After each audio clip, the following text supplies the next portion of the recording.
옥 아파트 전세가 3억 5천까지만 전세 보증을 해주겠다. 이 말이 뭐냐면은 현재 전세 보증보험 들려면은 집가격의 90%까지 전세 보증보험을 들어줬습니다. 그런데 70%로 낮춘다고 합니다. 이러면 다 죽어요. 빌라뿐만 아니라 지방 아파트도 죽습니다. 매매 가격이 3억이면은 전세가 뭐 2억 8천 이런 데 많습니다. 전세가율 뭐 90% 크네요. 그런데 전세가율 70%로 강제 2억 1천으로 맞춰야 돼. 역전세가 7천? 세입자들은 무조건 전세 보증보험을 들어요. 보증보험 안 되는 주택은 잘 안 들어오려고 해요. 요즘에 너무 뭐 전세 사기다 너무 공포 조장을 해버리니까 전세는 그냥 위험한 상품으로 취급이 되는 것 같아요. 그런 포비아가 사회 전반에 깔려 있고 보증보험은 그냥 필수.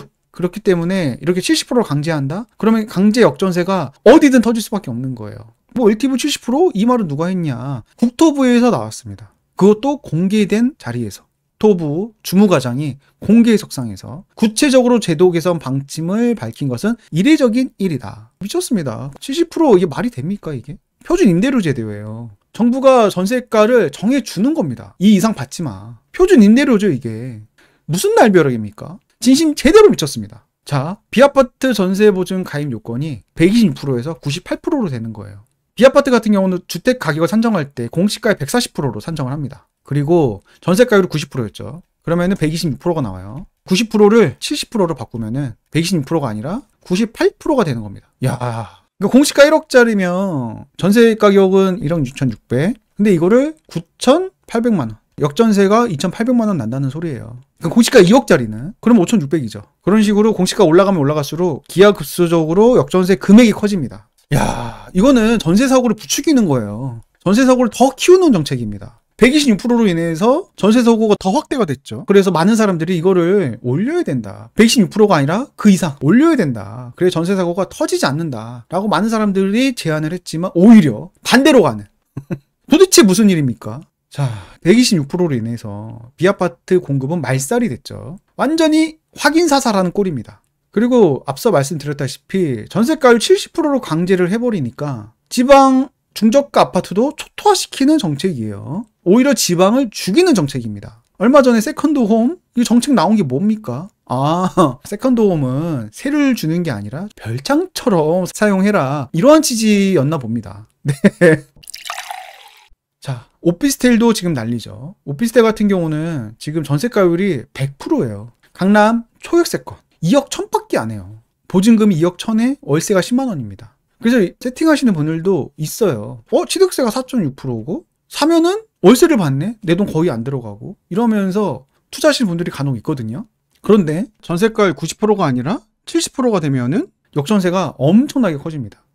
지금 허그 적자가 굉장히 심해가지고 극단의 조치를 생각하고 있는 것 같습니다.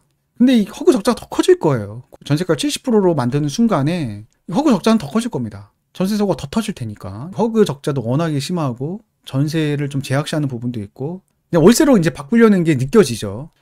그러다 보니까는 기업들이 논았죠, 사실. 왜냐면 경쟁자인 다주택자는 다 죽여놓고 월세 시대가 오고 있고 얼마나 좋아. 경쟁자는 없고 월세는 올라가고 있고 그리고 기업들한테 여러 가지 세제 혜택을 줍니다. 취득세도 중과 없고 심지어 취득세도 깎아줍니다. 중과도 없는데 취득세도 깎아줘. 그리고 재산세도 깎아주고 종부세도 합산 배제고 양도세도 10%또 감면을 해줍니다. 추가로 대출도 해주고 여러 가지 혜택이 정말 많습니다. 대한민국 국민들은 다 때려잡는 상황에서 외국계 기업은 혜택을 퍼줍니다. 개탄스러운 일이죠. 외국계 기업이 우리나라 임대시장에 많이 진출해 있습니다. 자, 근데 월세가 어마무시합니다.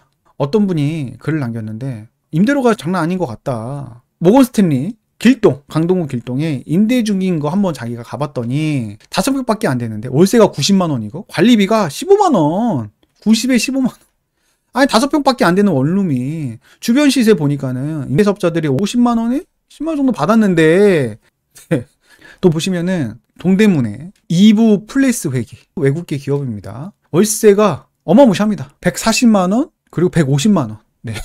이렇게 생겼어요. 원룸이에요. 복층형 원룸 월세가 140에서 150입니다. 관리비도 별도예요. 그럼 160에서 170 되겠죠? 야, 무슨 월세가 160, 170이야. 여기에 초역세권이 다른 오피스텔 월세를 보면은 1000에 90입니다. 이게 시세야. 이게 시세인데 거의 2배 되는 월세를 자랑하고 있습니다. 그리고 또 선유도 위브 스위트 선유 파크사이드 원룸 월세가 180에서 190에 책정되어 있습니다. 기업형 임대니까 아무래도 개인보다는 확실히 투자한 게 느껴져요. 투자했으니까 뽑아야지. 월세로. 이게 느껴집니다. 당연히 월세가 올라갈 수밖에 없겠죠. 전체적으로. 이게 리딩을 하는 거야. 월세 리딩. 190이야.